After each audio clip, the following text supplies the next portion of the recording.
আসসালামু আলাইকুম প্রিয় শিক্ষার্থী, আশা করি তোমরা সকলে ভালো আছো। বিগত ক্লাসগুলোতে আমরা সমানতা সম্পর্কে আলোচনা করেছি। তখন আমরা দেখেছি সমানতা প্রধানত দুই প্রকার: গাঠনিক সমানতা, ত্রিমাত্রিক সমানতা। গাঠনিক সমানতা সম্পর্কে আমাদের আলোচনা একেবারে প্রকারভেদ সহ শেষ। বাকি রয়েছে হলো ত্রিমাত্রিক সমানতা।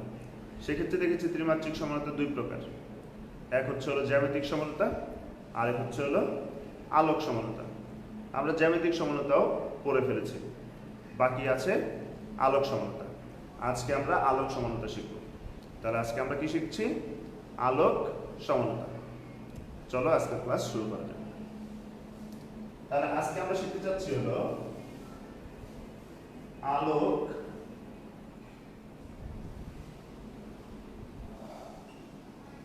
সমানুতা। ইংরেজিতে বললে অপটিক্যাল আইসোমারিজম, অপটিক্যাল আইসোমারিজম বা আলোক সমানতা। যেহেতু সমানতা কথাটির সাথে এখানে আলোক কথাটি আছে, তার মানে এখানে আলোর একটি বিরাট ভূমিকা রয়েছে। তো আমরা এই ভূমিকাটি প্রথমে আলোচনা করে দেব, তারপরে আস্তে আস্তে সমানতার মধ্যে চলে যাব। এই ধরনের সমানতা আলোচনা করতে গেলে আমরা যে আলো ব্যবহার করব তাকে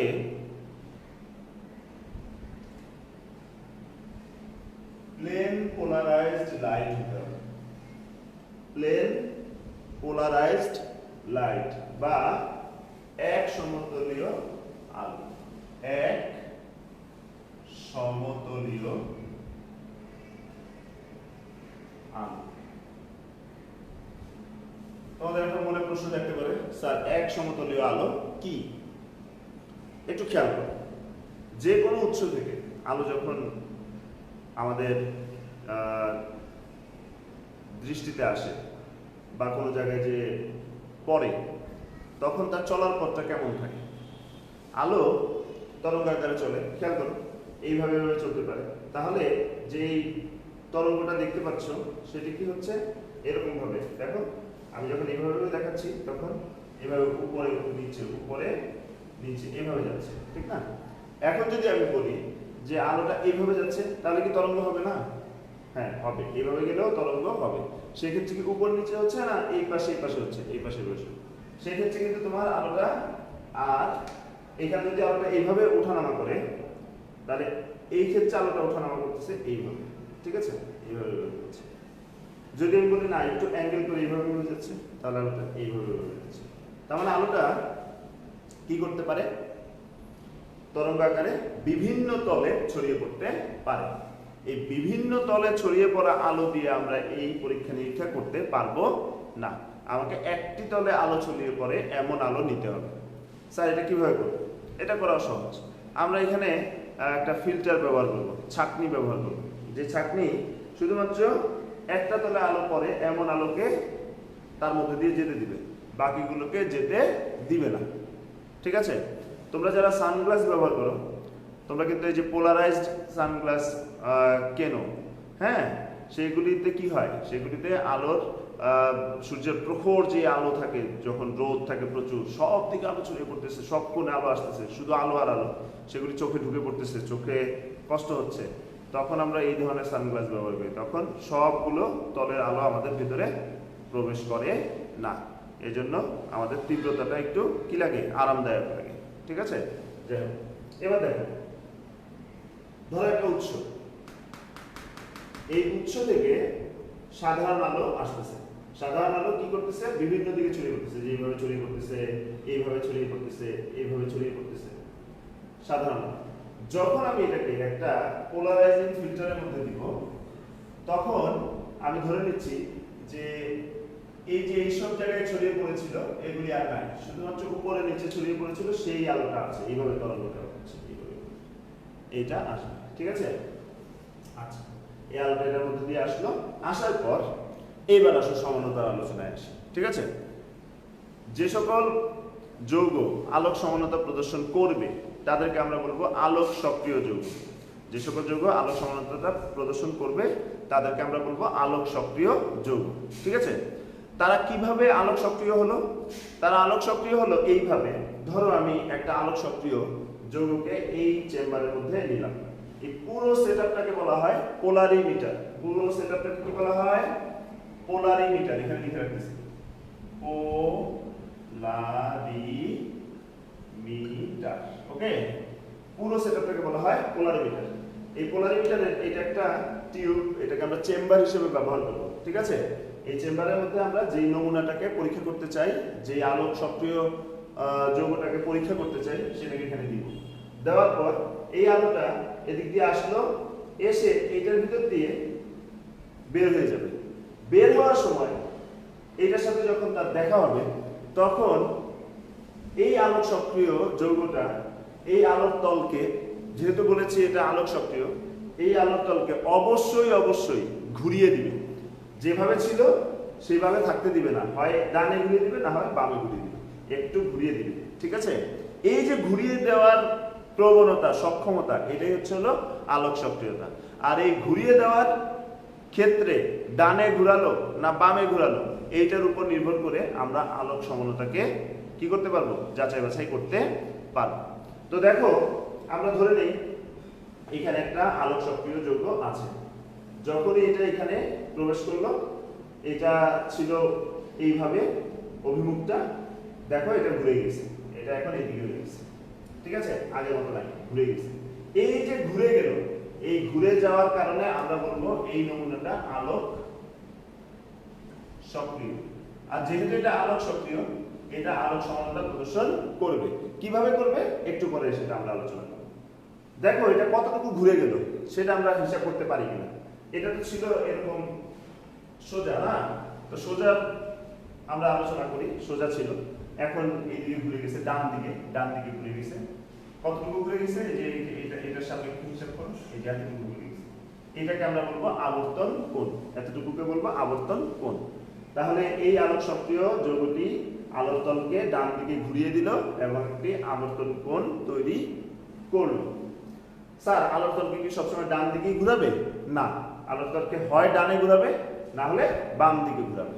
আমরা একই সাথে তো দুইটা চিত্র আঁকতে পারবো না, তাই এখন আমরা ডান দিকের চিত্রটা এঁকে রেখেছি। যদি বাম দিকে ঘুরে দাও তাহলে এইরকম উল্টা করে আঁকতাম, তাহলে এইদিকে বামে ঘুরে যেত।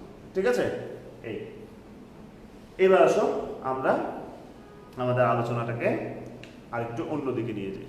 ঠিক আছে, আর এটা যখন আমাদের এখান থেকে এসে এইটা দিয়ে যায়, এটাকে বলা হয় অ্যানালাইজিং ফিল্টার।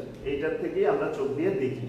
ঠিক আছে, আলোটা এদিকে ঢুকে পোলারাইজিং ফিল্টার দিয়ে, যেখানে সাধারণ আলো কি হয়ে যায়, প্লেন পোলারাইজড লাইট হয়ে যায়, মানে এক সমতলীয় আলো হয়ে যায়। সেই আলোটা আমার নমুনার মধ্য দিয়ে ঢুকে বের হওয়ার সময় কি করে, তার ঘূর্ণন কোণ চেঞ্জ করে দেয়, করে এইভাবে বের হয়। তখন আমি বুঝতে পারি যে এটা আলোক সক্রিয় ছিল।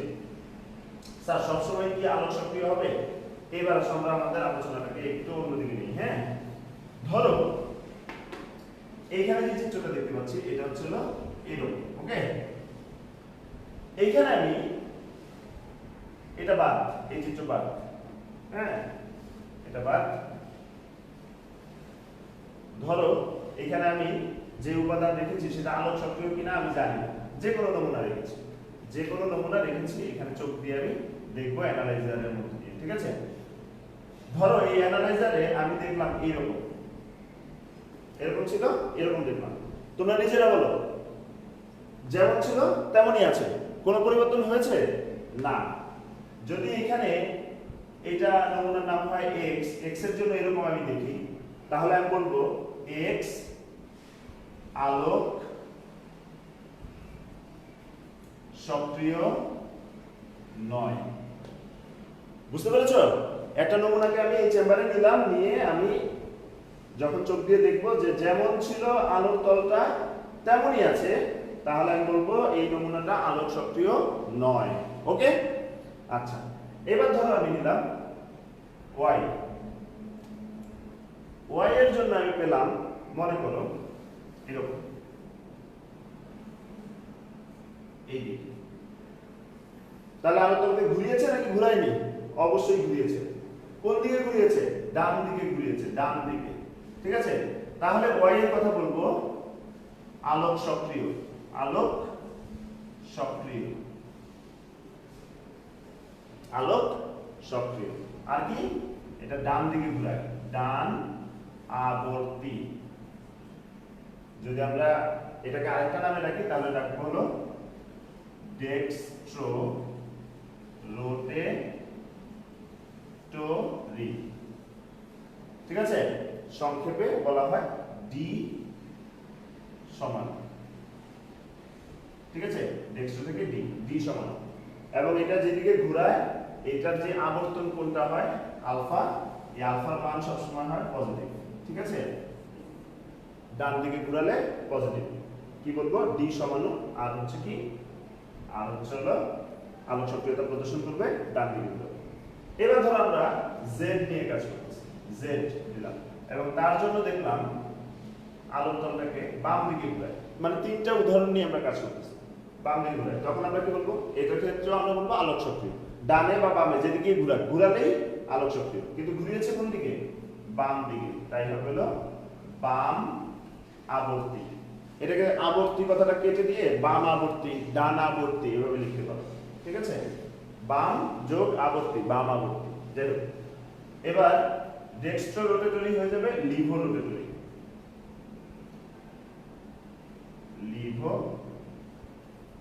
লিভো রোটে, আচ্ছা ডেক্সট্রো লিখতে অনেক আর ছিল না, লিভো রোটেটরি, লিভো রোটেটরি। তাহলে এটা সমানের নাম কি হবে, এল সমান, এল সমান। আর এই ক্ষেত্রে যে আবর্তন কোণ হবে সেটাকে আমরা নেগেটিভ দিয়ে আলোচনা করব। এই হচ্ছে হলো তোমার আলোক সমানতার মোটামুটি একটা আলোচনা।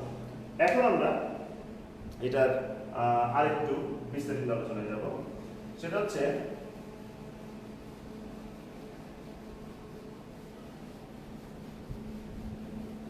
কখন একটা যৌগ আলোক সক্রিয়তা প্রদর্শন করবে, কখন একটা যৌগ আলোক সক্রিয়তা প্রদর্শন করবে। যখন একটা যৌগের মধ্যে এমন একটা কার্বন থাকবে যে কার্বনের সাথে চারটা উপাদান ভিন্ন হবে,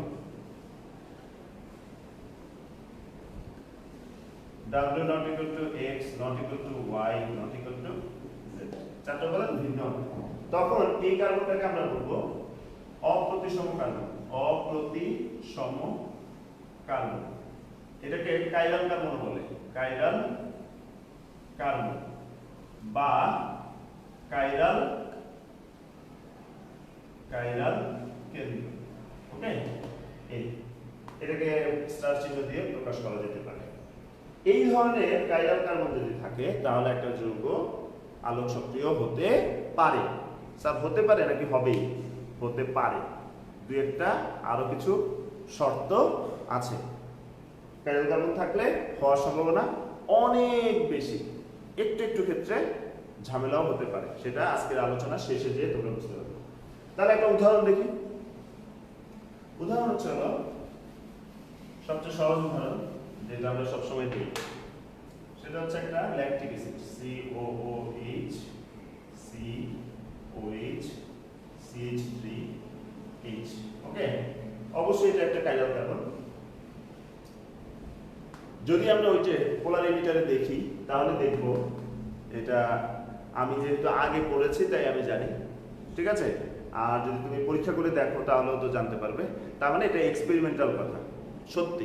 সত্যিটা হলো এই যে এই কাঠামোটা, এটা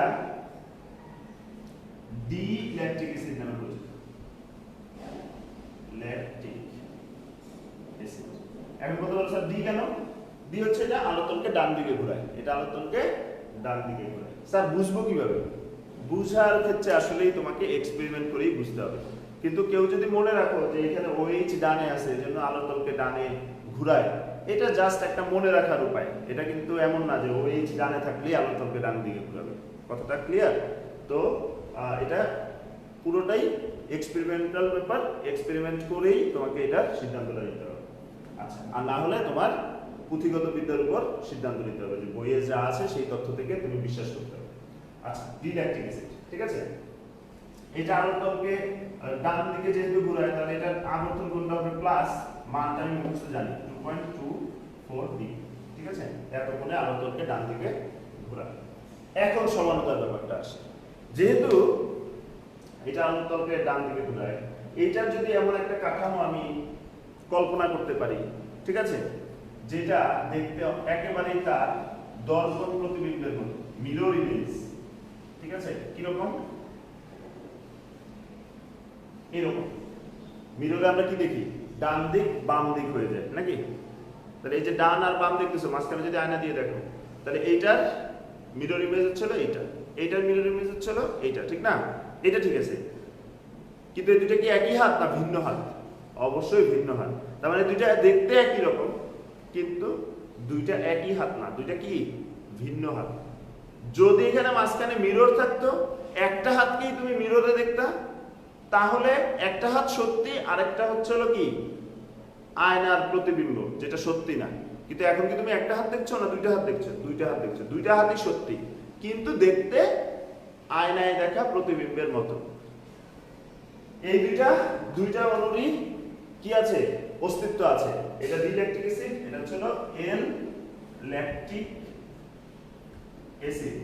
ওকে, কোন দিকে ঘোরায়? বাম দিকে, তাই -2.24 ডিগ্রি। ওকে, এখন দেখো এই দুইটারই কিন্তু অস্তিত্ব আছে।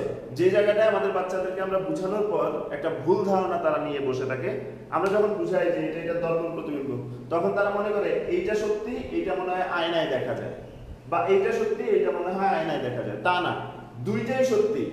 দুইজনকে সামনাসামনি এনে আমরা তখন বলতেছি, বাহ আপনারা তো দেখতে দর্পণ প্রতিবিম্বের মতো। এখানে যদি একটা দর্পণ রাখা যেত, যদি রাখা যেত, এটা যদি, এটা সত্যি, এইটাই সত্যি না, সত্যি এই দুইটা বাস্তব, এই দুইটা আছে। এখন আমরা তাদেরকে বলতেছি যে যদি এখানে একটা দর্পণ রাখা যেত, এখানে যদি একটা দর্পণ রাখা যেত, তাহলে তো আপনাদেরকে দর্পণ প্রতিবিম্বের মতো দেখা যেত। হ্যাঁ, তার মানে এরা দুজন দেখতে একেবারেই দর্পণ প্রতিবিম্বের মতো। এদের আণবিক সংকেত একই, গাঠনিক সংকেত একই, শুধুমাত্র আলোক সক্রিয়তার ক্ষেত্রে দেখা যাচ্ছে আলোর তলকে তারা ডানে অথবা বামে ঘোরাচ্ছে, ঠিক আছে? এবং এদের আবর্তন কোণ দেখো, কোণটা সমান, দিকটা ভিন্ন, ঠিক আছে? এই ধরনের যৌগদেরকে পরস্পরের এনানসিওমার বলে। উপরে দেখি, এনানসিওমার। ওকে, তাহলে এনানসিওমার, এটা কিন্তু পরীক্ষায় খুব আসে। এনানসিওমার যারা হবে তাদের বৈশিষ্ট্যগুলি দেখো। প্রথমত হচ্ছে হলো যে তারা দেখতে কি হবে, দর্পণ প্রতিবিম্বের হবে, দর্পণ প্রতিবিম্বের মতো হবে। আরেকটা কথা আছে, সেটা হচ্ছে হলো এদেরকে যদি উঠিয়ে, এটাকে যদি ধরে উঠিয়ে এটার উপরে রাখা যায়, ধরো এটা হচ্ছে এই হাত, এটা হচ্ছে এই হাত, উঠিয়ে যদি এটার উপরে রাখা যায়, তাহলে কি মিলে গেল? মিলল না। কিন্তু এখানে বৃদ্ধাঙ্গুলি, এখানে বৃদ্ধাঙ্গুলি মিলল না। এটাকে বলা হয় অউপরিস্থাপনীয়। অউপরিস্থাপনীয়। এটাকে ধরে যদি এখানে রাখি, তাহলে এইচটা কিসের উপর পড়বে? ওএইচ এর উপর, আর ওএইচটা এসে পড়বে হলো এইচ এর উপর। তার মানে পুরোটা মিলে যাবে না, এটাকে বলা হয় অউপরিস্থাপনীয়। তাহলে এরা দর্পণ প্রতিবিম্ব হতে হবে, এরা পরস্পর অউপরিস্থাপনীয় হতে হবে, একটার উপর একটা রাখা যাবে না, ঠিক আছে? তারপরে এদের আবর্তন কোণ কি হবে? সমান হবে, কিন্তু দিক ভিন্ন হবে। আবর্তন কোণটা সমান হবে, কিন্তু দিক ভিন্ন হবে। আরেকটা মজার কথা আছে, এখন ধরো এইটা পোলারিমিটারে রাখলাম, তাহলে অবশ্যই দেখবো এটা আলোতলকে ডানে ঘোরাচ্ছে। এইটা পোলারিমিটারে রাখলাম, দেখবো বামে ঘোরাচ্ছে। এখন যদি এইটা আর এটা সমপরিমাণ নিয়ে পোলারিমিটারে রাখি, সমপরিমাণ নিতে হবে, তাহলে দেখা যাবে এটা ডানে ঘোরাতে যাবে, এটা বামে ঘোরাতে যাবে। যেহেতু দুইজন সমপরিমাণ, দুইজনের মধ্যে কি হবে? তখন ফাইট হবে। ফাইট হয়ে দেখা যাবে ডানেও ঘোরাতে পারতেছে না, বামেও ঘোরাতে পারতেছে না। তখন কি হবে? আলোর তলটা যেমন ছিল তেমনই থাকবে। তোমাদের ওই যে তিনটা উদাহরণ দিছিলাম, এক্স ওয়াই জেড, এক্স এর ক্ষেত্রে কি দেখাইছিলাম? যে আলোর তলটা যেমন ছিল তেমনই আছে। তাহলে সেক্ষেত্রে আমরা কি বলবো? এটাকে আলোক সক্রিয় নয়। তার মানে এইটা, এই এনানসিওমারের সমমোলার মিশ্রণ। সমমোলার মানে কি? সমসংখ্যক। এটা যতগুলি নিব, এটা ততগুলি নিব। সমমোলার এনানসিওমার এর মিশ্রণ। তোমরা বলো আলোক সক্রিয় কিনা? আলোক সক্রিয় কিনা বলো? ধরে নিই তোমরা বলছো, তা বুঝারই ব্যাপার।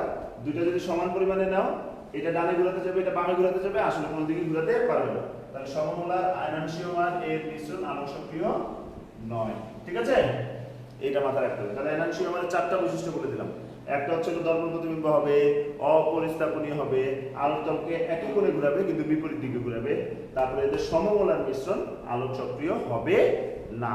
ঠিক আছে, এই যে মিশ্রণটা, এই মিশ্রণের একটা সুন্দর নাম আছে। ঠিক আছে, এই মিশ্রণকে রেসিমিক মিশ্রণ বলে।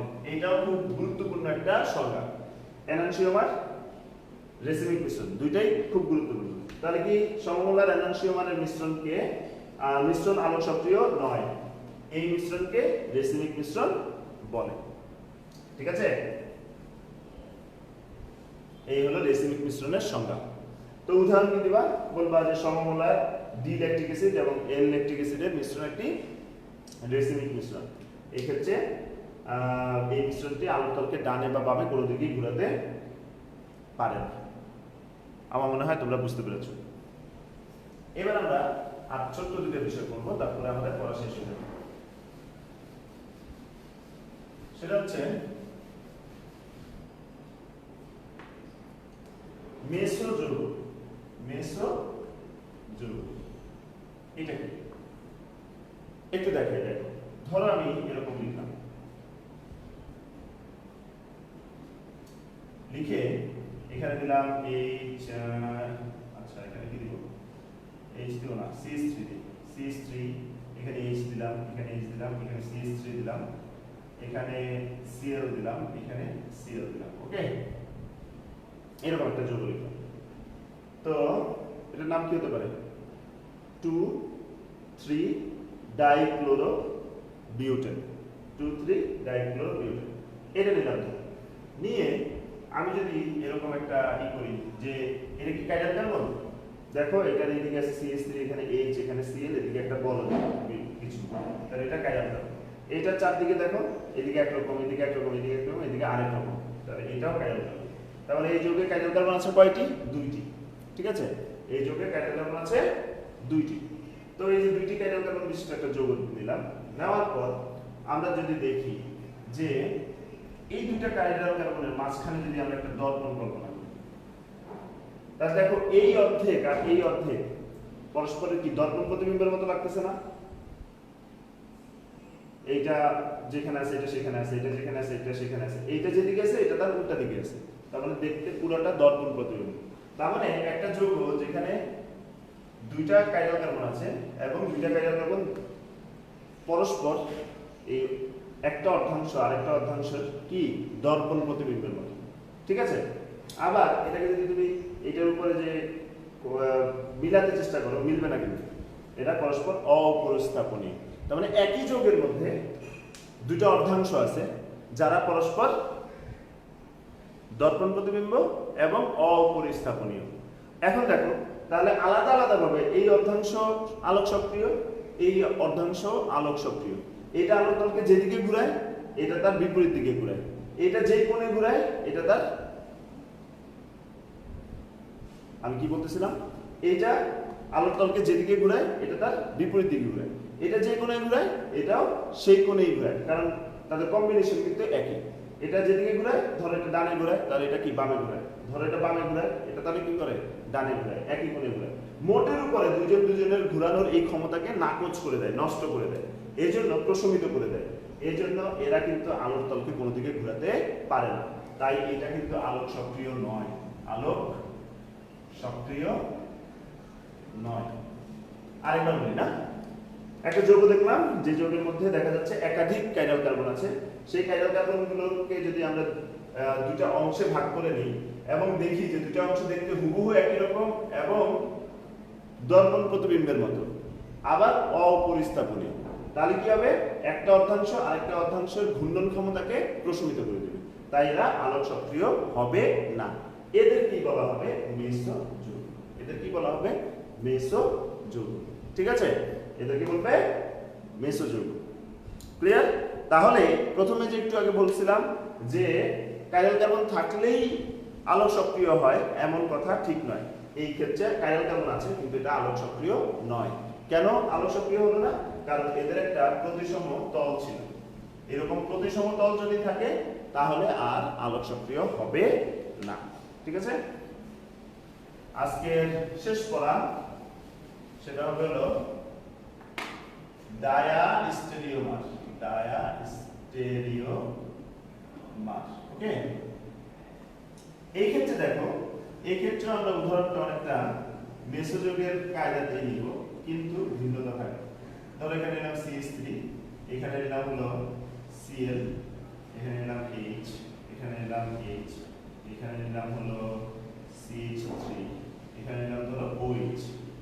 যদি এরকম একটা যৌগ আমরা নিই তাহলে দেখো এটাও কার্বন, এটাও কার্বন, কিন্তু দুইটা অর্ধাংশ হুবহু একই না।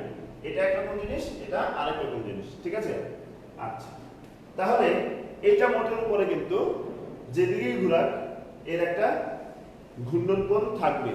একটা অংশ আরেকটা অংশকে কখনোই নাকচ করতে পারবে না, যেহেতু হুবহু একই না। তাহলে এরকম একটা যৌগ নিলাম। এখন যদি আমি আরেকটা যৌগ কল্পনা করি, খেয়াল করো, এটা খুব ভালো করে খেয়াল করো। আমি যদি এরকম আরেকটা যৌগ খেয়াল করি, কল্পনা করি,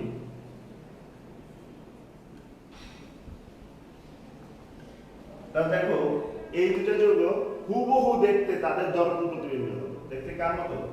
দর্পণ প্রতিবিম্বের মতো। তাহলে এদেরকে কি বলবে তোমরা একটু কল্পনা করো তো। এরা আলোক সক্রিয়, এরা দেখতে দর্পণ প্রতিবিম্বের মতো, অপরিস্থাপনীয়। এদেরকে বলবে হলো এনানসিওমার। এনানসিওমার। তোমাদের মনে হতে পারে স্যার এনানসিওমার না একটু আগে পড়ালেন, এখন না ডায়াস্টেরিওমার পড়াবেন, তো এটা পড়াচ্ছেন কেন? দেখো এটা হচ্ছে হলো এনানসিওমার। কিন্তু যদি তুমি একটা যৌগ এরকম কল্পনা করতে পারতা, ধরো এখানে H, এখানে OH, তাহলে কি এরা দর্পণ প্রতিবিম্ব হতো? দর্পণ প্রতিবিম্ব হতো না। তাহলে এরা দর্পণ প্রতিবিম্ব না, এনানসিওমার না। তাহলে এদের নাম কি? তাহলে এদের নাম ছিল ডায়াস্টেরিওমার। তার মানে এরকম একাধিক কাইরাল কার্বন বিশিষ্ট যৌগ যদি পরস্পরের এরকম একাধিক কাইরাল কার্বন বিশিষ্ট যৌগ যদি কি হয়, পরস্পরের দর্পণ প্রতিবিম্ব না হয়, কিন্তু নিজেরা কি হয়, আলোক সক্রিয় হয়, তাহলে তাদেরকে পরস্পরের ডায়াস্টেরিওমার বলবে। তার মানে আলোক সক্রিয় যৌগগুলো যাদের কাঠামোটা এমন যে তারা পরস্পরের দর্পণ প্রতিবিম্ব নয়, তাহলে তারা পরস্পরের কি, ডায়াস্টেরিওমার। এবং এদের সমমোলার মিশ্রণ আলোক সক্রিয় হবে, রেসিমিক মিশ্রণ হবে না। ঠিক আছে, তাহলে এদের পার্থক্য যদি লিখতে বলা হয়, তাহলে ডায়াস্টেরিওমারের সমমোলার মিশ্রণ রেসিমিক মিশ্রণ নয়, কারণ এরা আলোক সক্রিয়। আর এনানসিওমারের ক্ষেত্রে রেসিমিক মিশ্রণ তৈরি করবে। যাই হোক, তো আমার মনে হয় তোমরা আজকের আলোচনা পুরোপুরি বুঝেছো। আজকের আলোচনা থেকে যেই বিষয়গুলো খুব গুরুত্বপূর্ণ সেগুলি একবার বলে দিই। কাইরাল কার্বন খুব গুরুত্বপূর্ণ, এনানসিওমার, রেসিমিক মিশ্রণ, মেসোযৌগ, ডায়াস্টেরিওমার, এইগুলো সংজ্ঞা আকারে পড়বে।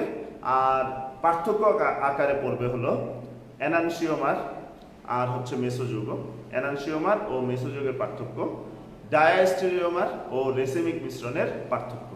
এই কয়টা বিষয় যদি তুমি পড়ে নাও তাহলে ইনশাআল্লাহ তোমার অনেক উপকার হবে। তো আজকের মতো এই পর্যন্তই।